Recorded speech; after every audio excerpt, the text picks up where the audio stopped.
Hi everyone, Jess from Sem Family Instincts. I just wanted to make a video. Everyone says that, don't they? I don't want to say that. Anyway, I am posting this because I feel it's really important to share lived experience. And I know from my work that many of you have this lived experience as well as me. I have close people around me who have this lived experience. And I'm going to say now, I'm going to talk about my own children, which I know some people find diversive, maybe inappropriate to talk publicly about your own children and their difficulties. But I'm doing this in a sense that it's supportive for me to know that other people experience these things, and also in a positive and learning way. It's really interesting to look at all different sort of ways of living in the world as autistic and neurodiverse people. So I'm going to talk about holiday clubs and actually about school. I am autistic. My son is autistic, and he has just gone off with his twin. He's 6, nearly 7. He's just gone off with his twin to a football club.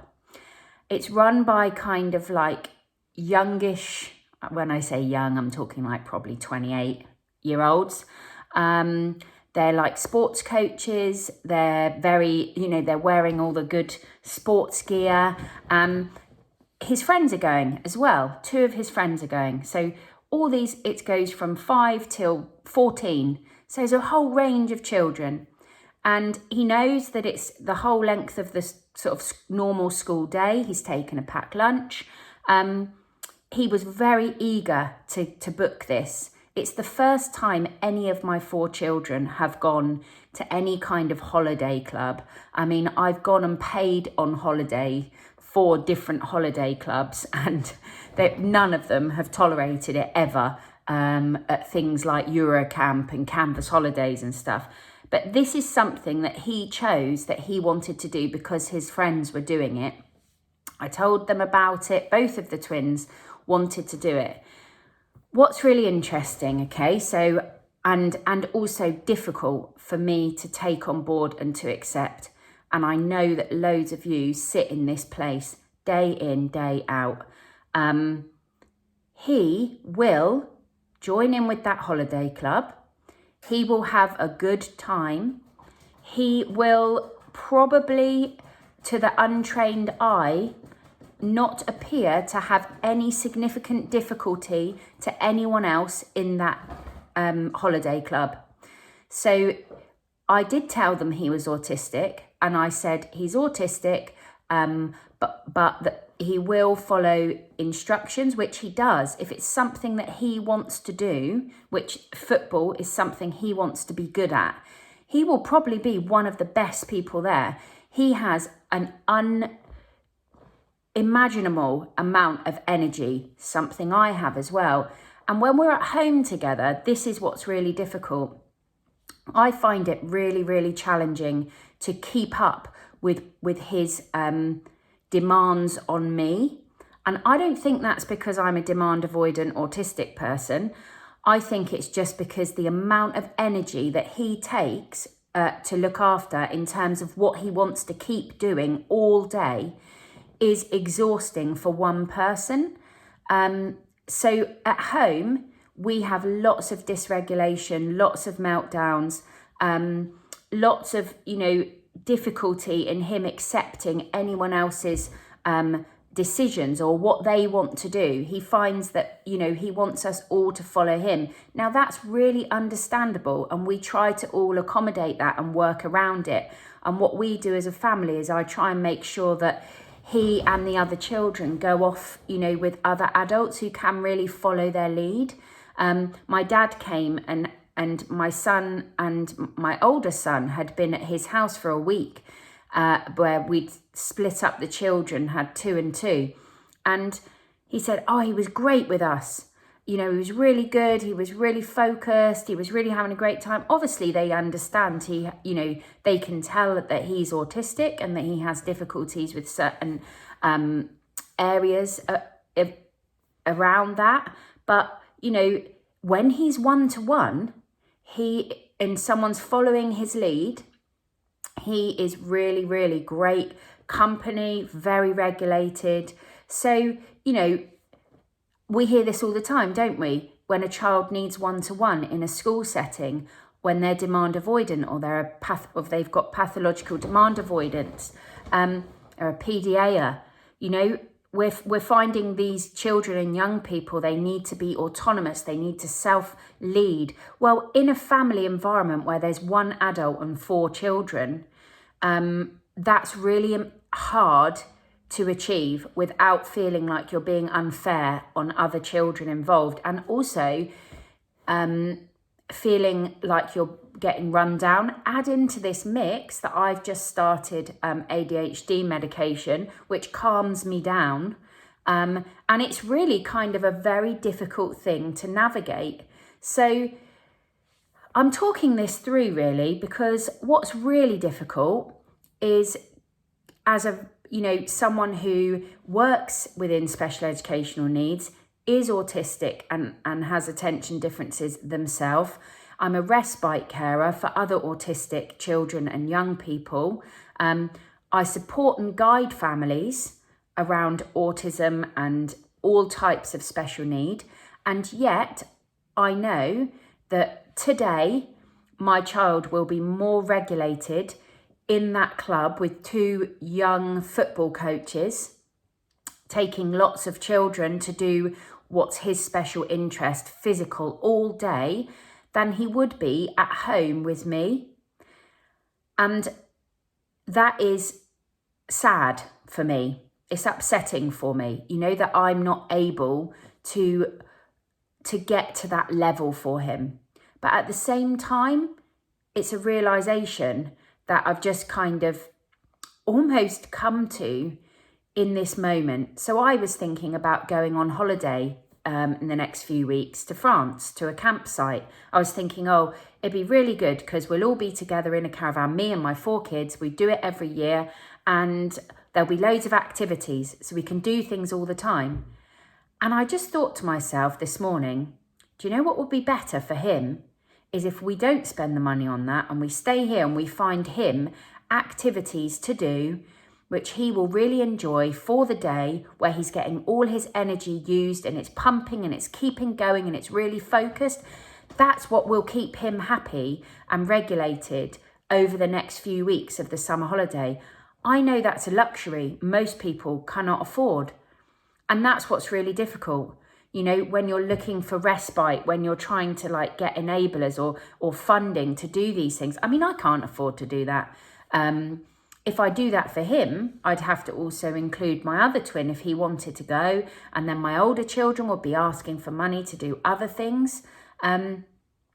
It's really difficult.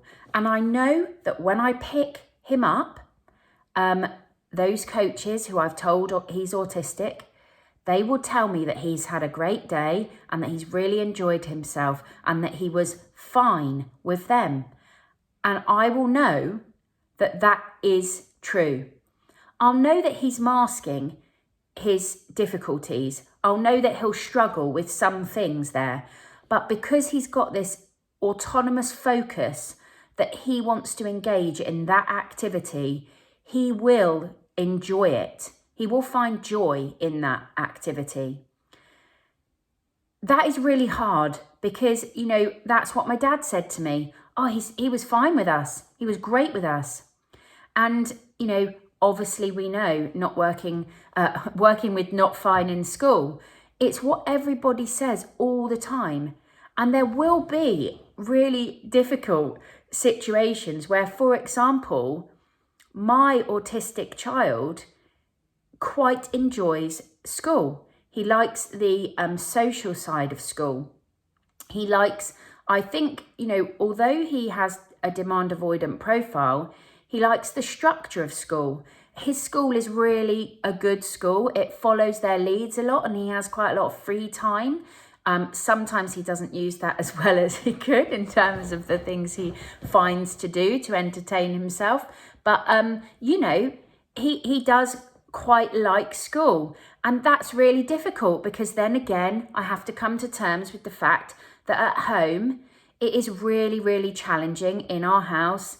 And it has been for quite a long time. You know, you guys will all be sitting here listening going, yeah, I mean, it's a really long video, but, you know, this started at about 2 or 3 years old. I'm thinking this is significantly more difficult than my other children have been in terms of keeping up with his needs.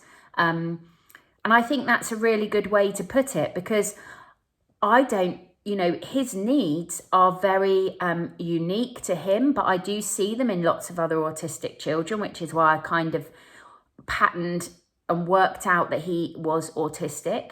But his needs are, you know, unique, and they're interesting, and they're vibrant, and they take energy, and it's just often not something I can keep up with. A very close friend of mine, whose child I do look after sometimes, said to me yesterday, if I could just be one-to-one with my child all day long, doing exactly what they wanted to do, buying things, going places, just completely following their lead, then they would be regulated and happy, right?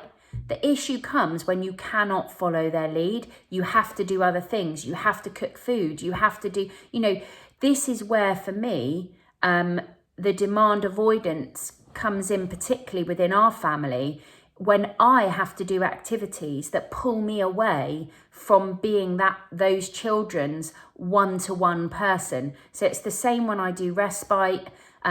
I can do respite with a PDAer and my other neurotypical children, but I can't do respite when I have 2 PDAers in the house, because both of them want me for themselves. Some of you will be in families where you have more than one autistic child, many of you. I mean, probably I am. But, you know, it's that knowing how to balance what's going on. Really, this is a very long video just to tell you that, you know, if you're in the same situation as me, it's okay to feel sad that it's so difficult for you to support your child, but then they're fine going to other places. But it's also important to look at why that is. So there's really clear reasons why my son is fine today in a sporty environment with multiple adults, but he wouldn't be fine in my house on a rainy day with a 4-to-1 ratio, you know? And that's also important to think about that when you're looking at schooling and EHCPs, you know, what are the ratios of adults? How autonomous can the child be? How much can we follow their lead? You know, those are the really key things with young people and children. They, you know, who have this profile, and, you know, it makes it really, really hard when it's one adult to multiple children. That's the truth. So if your child is autistic or demand avoidant, pathological demand avoidant is on there, even if they're just autistic and they, not just autistic, but even if they're autistic and they haven't had demand avoidance written in anywhere, you know, it's probably going to be really hard for them to be a whole day when they're in a large class of like 30 children, if it's not something that is their interest and their passion. So 13 minutes in, if anyone's got this far, then thank you. And I really hope that you're having a nice day. And, you know, sending my children to be other places where they are fine, so I can also regulate and do the things that I want to do, like my work, is really an important type of self-care. If you've got any questions or you want to talk about this, you know, post underneath in the comments, share anything, and also jump in our inbox. All right, have a great day.